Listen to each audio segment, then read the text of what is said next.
अस्सलामुअलैकुम, hope so you all are good.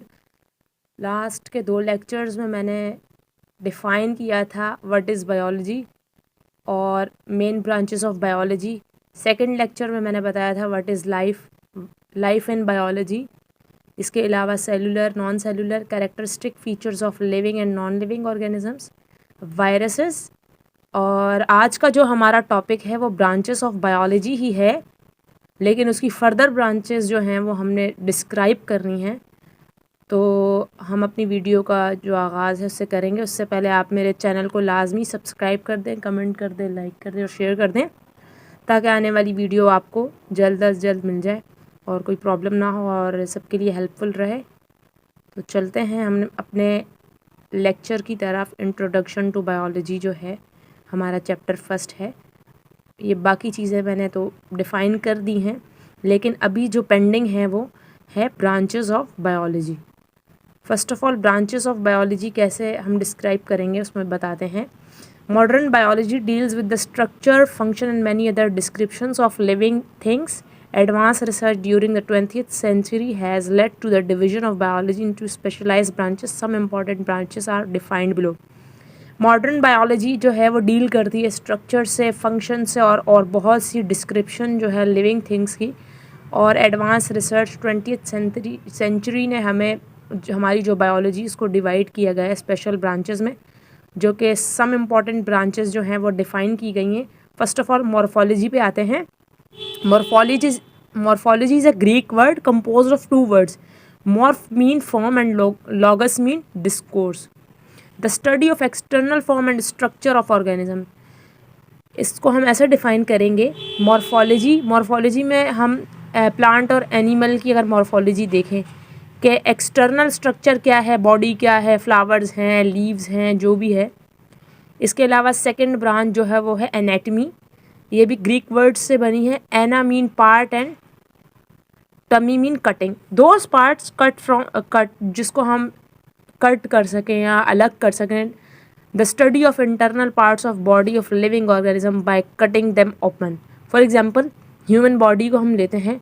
For example we are going to, हम surgery करना चाहते हैं हार्ट की या किडनी की या फिर डाइजेस्टिव सिस्टम की, तो ये सारी किस में आएगी? एनाटमी में आ जाएगा। ठीक है, लिविंग ऑर्गेनिज्म की एनाटमी। फॉर एग्जांपल अगर हम प्लांट्स की बात करते हैं तो प्लांट्स के सेल्स वगैरह स्टडी करना, प्लांट्स की इंटरनल जितने भी स्ट्रक्चर है, फ्लावर के अंदर क्या हो रहा है, ये सारा क्या है? एनाटमी में आता है। थर्ड फील्ड है cell biology. Cell biology Latin word है। सेल का मतलब है कंपार्टमेंट और बायोलॉजी ग्रीक वर्ड से निकला है। बायोज मीन लाइफ और लॉगस मीन डिस्कोर्स या टू स्टडी लिविंग ऑर्गेनेलीज, जो मैंने आपको पिछली बार भी बताया था।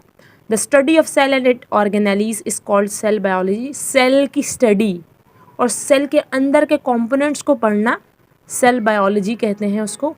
सेल के अंदर आता है सेल मेम्ब्रेन, गोल्जी ऑपरेटर्स, ये सारी चीज़ें इस तरह के मतलब सेल्स के जितने भी ऑर्गेनेलीज हैं वो सारे जो हैं हम सेल बायोलॉजी में पढ़ते हैं। फोर्थ ब्रांच जो है हिस्टोलॉजी है। हिस्टोलॉजी और is also Greek word. Histos mean tissue and logos mean discourse.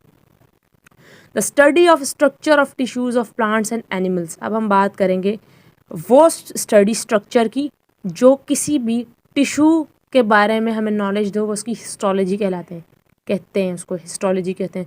जैसे प्लांट टिश्यूज़ को हम स्टडी करेंगे तो वो हिस्टोलॉजी ऑफ प्लांट कहलाई जाएगी। और इसी तरह अगर हम एनिमल सेल्स में बात करते हैं, उनकी टिश्यूज़ की बात करते हैं, टिश्यूज़ की स्टडी करते हैं, तो वो होगी histology of animal. Fifth field है हमारे पास जो ब्रांच है physiology. Physiology is also a Greek word.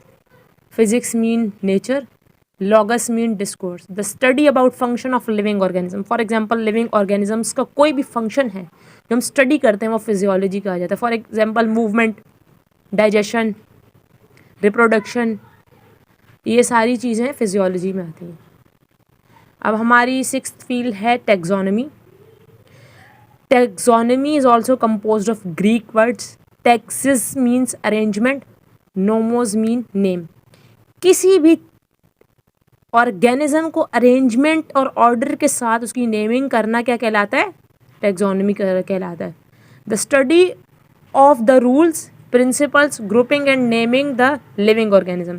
For example हम कोई भी स्टडी करते हैं रूल्स के साथ, उसमें बहुत सारे प्रिंसिपल्स होते हैं, उसमें ग्रुप्स होते हैं, नेमिंग होती है। फॉर एग्जांपल अगर हम बात करते हैं टैक्सोनॉमी की, प्लांट टैक्सोनॉमी की अगर हम बात करेंगे, जिसमें हमारे पास हम टैक्सोनॉमी को हमेशा ऐसे डिफाइन करेंगे: kingdom, class, phylum, order, family, genus and species.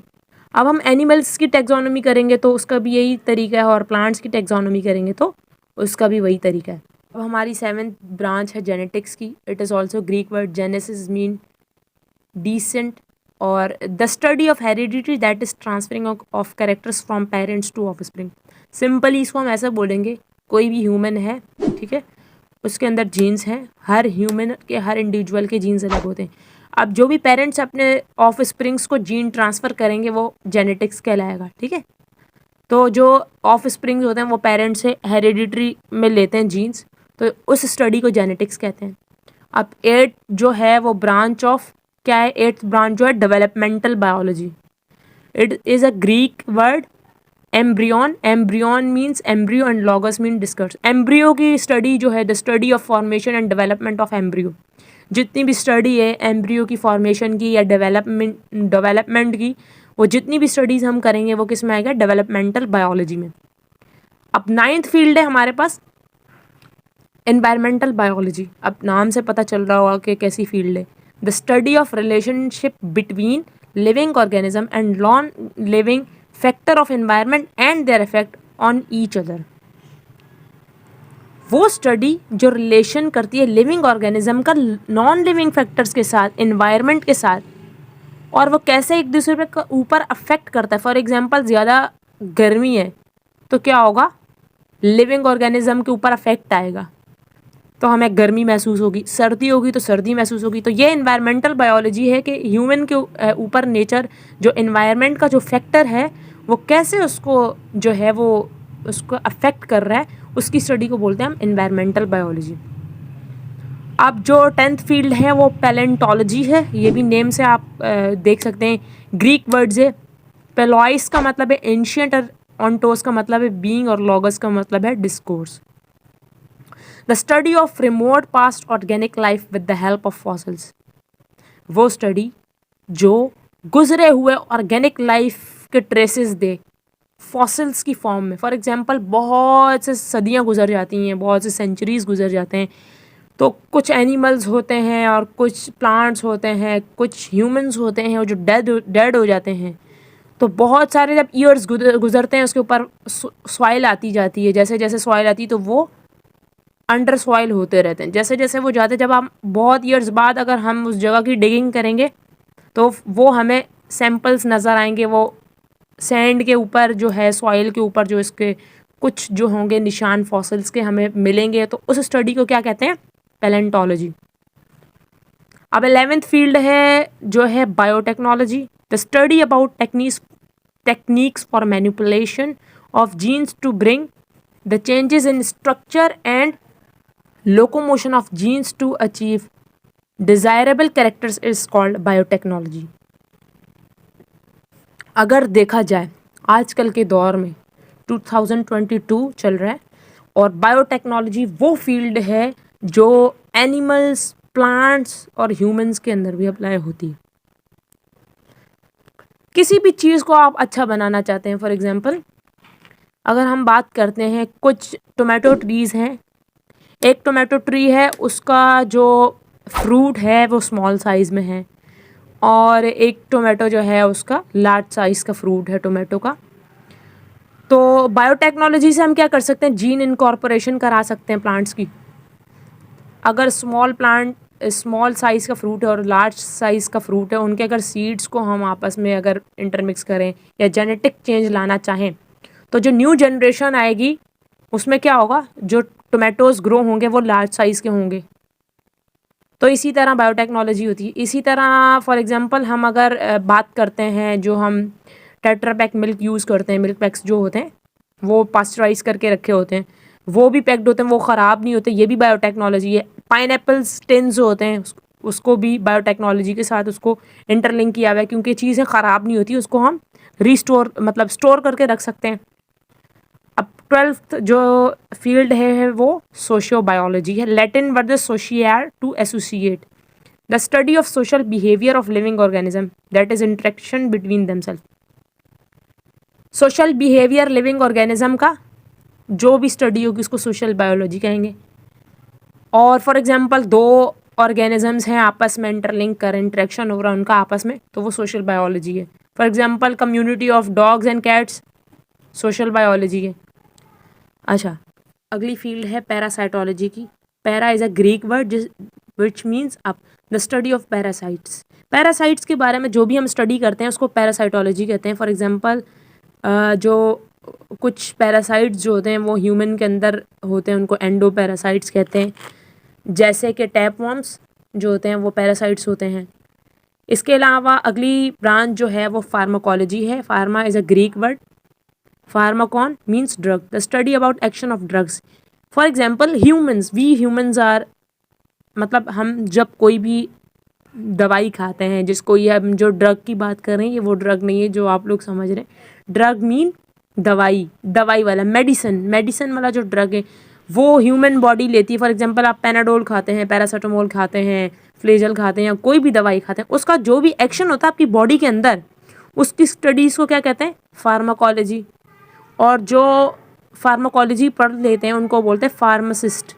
Pharmacist होते हैं जो फार्माकोलॉजी पढ़े हुए होते हैं। अब नेक्स्ट फील्ड है बायोलॉजी की, जिसका नाम है मॉलिक्यूलर बायोलॉजी। ये भी आपको नेम से पता चल रहा होगा, the study of organic molecules which constitute cell and it organelles. वो स्टडी जो ऑर्गेनिक मॉलिक्यूल्स को पढ़े जो कंस्टिट्यूट करती सेल और उसके ऑर्गेनलीज के। फॉर एग्जांपल सेल की बात करते हैं, सेल के अंदर सेल मेम्ब्रेन होते हैं, सेल ऑर्गेनलीज होते हैं, उनके बारे में हम जितनी भी स्टडी करते हैं वो सब क्या कहलाती है? Molecular biology. आज का लेक्चर आप लोगों के लिए इतना ही था। होप सो कि आप लोगों को पसंद आया होगा, और लाजमी इस वीडियो को आपने शेयर करना है, सब्सक्राइब करना है, लाइक करना है, कमेंट करना है। और आपको कोई भी वीडियो अगर आपको मुश्किल लगती है, कोई चैप्टर मुश्किल लगता है या कोई भी टर्म आपको मुश्किल लगती है, आप लोग मुझे इनबॉक्स में आप लोग पूछ सकते हैं। और hope so you all enjoyed my video. आप सबको बहुत पसंद आएगी, आपके कॉन्सेप्ट्स भी क्लियर होंगे, और मिस हफ्सा आपको पढ़ाने के लिए मौजूद हैं ज़िंदगी भर के लिए। तो आप लोगों को जब भी कोई भी प्रॉब्लम हो आप लोग जो है वो मुझे इनबॉक्स कर सकते हैं कमेंट सेक्शन में, मैं आपकी हेल्प करूँगी इंशाल्लाह। उम्मीद है हमारी जो ये इल्म की रोशनी हमेशा जलती रहेगी, और जितने भी स्टूडेंट्स हैं वो अपने फ्रेंड्स को भी शेयर करें और आगे शेयर करें, ताकि सबकी हेल्प हो, एक सबका एक साइकिल, एक चेन चले, आप लोगों को भी फ़ायदा हो। और मुझे बहुत खुशी होगी कि मेरी वजह से कोई जो है वो कुछ एजुकेशन हासिल कर रहा है, तो बहुत अच्छा लगेगा by heart. Thank you so much. अल्लाह हाफिज़, मिलते हैं फिर नेक्स्ट वीडियो में इंशाल्लाह। अल्लाह हाफिज़, टेक केयर।